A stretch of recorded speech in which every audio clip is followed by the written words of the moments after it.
Hey guys, how's it going? And welcome back. Well, we went to Long McQuaid yesterday and Dollarama, a few other places. Well, Dollarama of course. And we got the Voltax 200 lumen flashlight. And this was about, I think it was about $4.50. Okay, so it was under $5. And I thought, alright, let's try this one to the collection. I have the Voltax work lights that claim to be 900 lumens, and yeah, no way, not a chance. But we've still yet to do some testing, of course, which is coming up. In the meantime, I saw this on the wall and thought, yeah, why not? The only other option was one of those little flashlights that's got like a whack load of little standard LEDs in it. And I'm not even going to bother testing one of those things for you guys because those things are pointless, useless, battery suckers, and yeah, they're not very bright. But anyways, so let's check this thing out and let's see how bright it is. It does have a cob, does claim 200 lumens. Says it's water resistant at least. And yeah, that's about all we got for info on here, other than they say good for, you know, like hiking and fishing, around the house in an emergency, out on the boat, camping, and in the car. So, multi-purpose. Alright, wouldn't try changing my tire with it unless I had somebody there to help me hold it, because there's no magnet on it and no work light cob. However, we shall see what we get.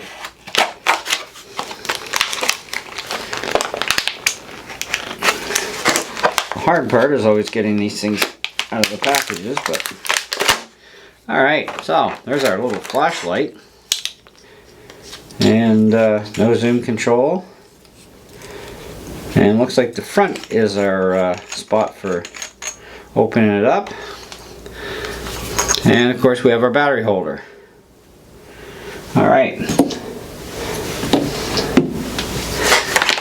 so, as you guys know, I'm testing consumer flashlights that consumers are buying.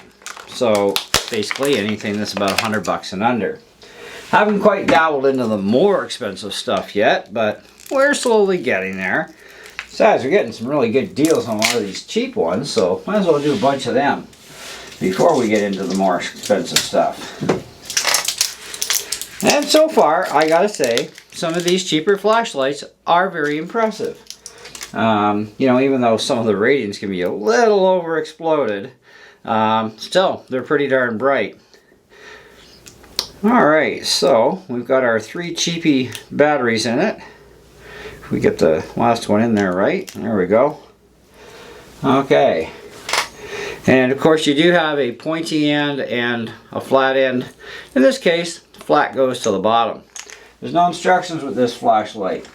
They assume that if you bought it, you've got the brain power to figure it out. Alright, so let's screw this thing together. So there doesn't appear to be any kind of O-ring on here for any kind of water resistance. Nothing on the inside either of the cap, so yeah, probably if you're outside in the rain it wouldn't be a bad thing because, you know, screwed together nice and tight. Should stay there. Okay, what do we got here? We got on.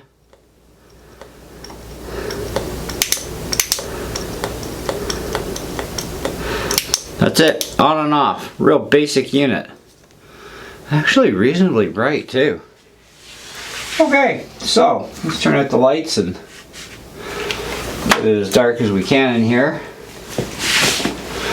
Get my screensaver going here. Alright, so up to the ceiling we go. That's actually not half bad. I wouldn't say it's the brightest kid on the block by any means, but I would probably say their 200 rating on the lumens is probably going to show to be probably somewhat fairly accurate actually. It is flood only, so you're definitely going to be a bit on the range limited side, of course, and that's normal with floods to a certain point. Some floods actually get a lot more distance than others, obviously, but this is one where I feel the distance is probably going to be somewhere around probably about 30 to 50 feet, but we are going to test this thing outside at night, and we're going to see exactly what it can do as a flood at night in the pitch dark. Because once again, as you know, I live in the country, and it gets pretty dark out here, okay? It gets like black. You can't see your hand. But anyways, so pretty big cob. You know, that you would think would be a little more of a reassuring side of, wow, it's got something that big in it, it's got to be bright. It's got a silver funnel inside for expanding the light out, so that's also a good thing. Colors like silver are one of your more brighter colors, if you want to call it a color, that works with a light to increase light. So just out of a quick curiosity test, let's pull out the lumen tester and see if we can try and get this thing to give us some sort of an idea of what it could possibly be doing. And from that, I'm going to want a stand, because I'd like to try and set this up in a way that can actually work for us here a little bit. So I still have to get this thing set up a little bit better. However, let me just zoom in on this. So sorry for moving the camera around on you guys, but you know how it works. All right, so gotta do some fancy angles here. There we go.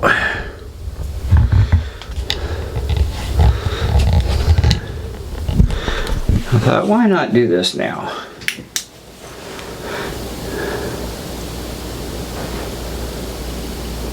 So they're pretty accurate. They're around 200 lumen.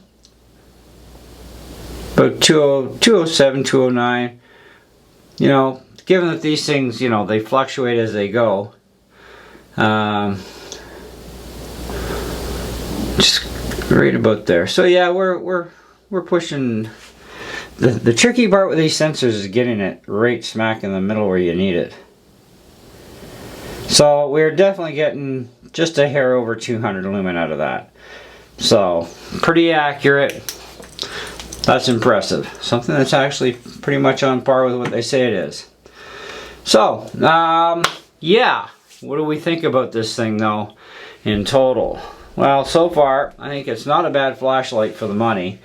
It's not that massively bright, but it'll get you around the house. It'll get you around your tent out in the wilderness. I wouldn't suggest going hiking with it. I don't think it's going to be bright enough for that, because when you're out hiking, especially out in the bush, you know, I mean, you do have animals to be concerned with. You need to see those things at a much longer range, just in case it's an animal that just might want you for dinner or to just tear you apart, like a bear, for example, right? You're not going to see that thing coming too easily unless you hear it coming.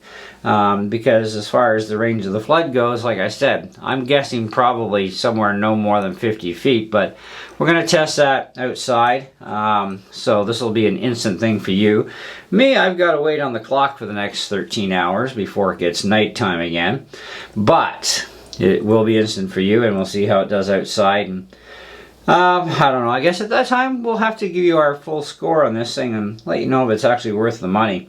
The one thing I will say in advance is those are very cheap batteries, but they are alkaline, so you're getting more power for voltage to the bulb out of them. You're just not going to get a whole ton of run time, so don't expect much. They are cheap, so I would probably switch over to something like Energizer or Duracell down the road. But for a cheap flashlight, it seems to be built not too bad. It's pretty thin aluminum, so don't try running this over with your car for a car test. It ain't going to survive it at all. But it is simple on and off, which a lot of people want. And I like the whole simple on and off thing. But it would be nice to have on and off with a zoom. But hey, what do you want for under $5 besides the world, right? Anyways, so let's go check out our night footage and come back and give you our final score on this thing and see what things sit at. Alright guys, we're here for night test and see how this thing does. So we know this thing actually puts out around the 200 lumens it's rated for, which is fine. And it's flood only, there's no spot on this. However, as per how much kind of distance we're actually seeing, that's right, about 50 feet tops. Brightest point, of course, is always going to be closest to you. Then, of course, it's a bit of a wide beam, and you know, for a flood. And it gets pretty dim to going toward that 50 feet, so it's not bright, but yeah, it works. Let's turn around this way and see what we can light up. There's actually the ground in front of me. This is the patio stones on our front patio. And see if I turn this off. Yep, she's still pitch dark out here. And I'll raise the camera up a bit. So if I turn the light off, there's no way I'm going to see my shop from here, which is, well, from where I'm standing, about 120 feet away. But from here I can actually see a bit of my shop. You know, so it does project some light, though dimmer, of course, at a longer range like we expected. But up close, I mean, it's fairly decent up close. Let me see about me getting in front of the camera and maybe giving you guys a different view of some sort.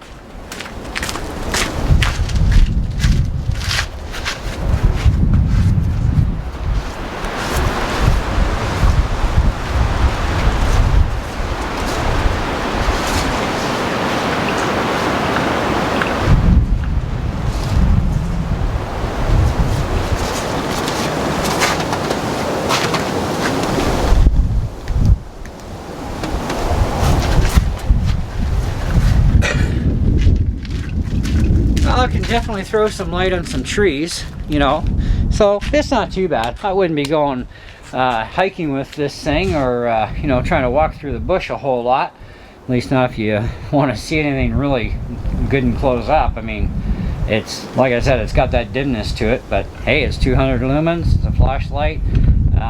And I think overall, I think as far as camping, you know, using it in your tent, maybe close proximity to the tent kind of thing, maybe a small little walk in the distance perhaps. Like I said, I wouldn't be going through the bush with this thing, because it's just not going to be bright enough. And you know, I mean, you got to be concerned about animals in the bush, especially when you're camping, right? And it's not like you're going to light their eyeballs up very well, you know what I mean, in order to see them correctly, or you know what kind of animal that actually is that's, you know, 30, 50, 100 feet away from you. You might be a little deceived there, depending, right? At least deers are reasonably easy to figure out body shape, you know. But yeah, maybe for fishing too, it might be useful. And definitely around the home in a power outage, and it'll definitely get you out to wherever your generator happens to be if you got to fire up your generator. But other than that, that's what we've got for you. So I'd say overall, not bad. And let's say it was only like, you know, $4.50 or something like that. It was under $5, you know, around that area, and it was cheap. So dollar store, Dollarama flashlight, yeah, it kind of works. This is something where I think for the first time ever, because it's only a $5 flashlight and I could really care less, I want to do a drop test. And I'm going to hold this thing up about, well, I'm about 5'9", so about almost 8 feet, and let's drop it. Still works. Let's do that again. Still works. Again. Still works. Alright, I had enough of this garbage. Let's throw it up in the air. Still works.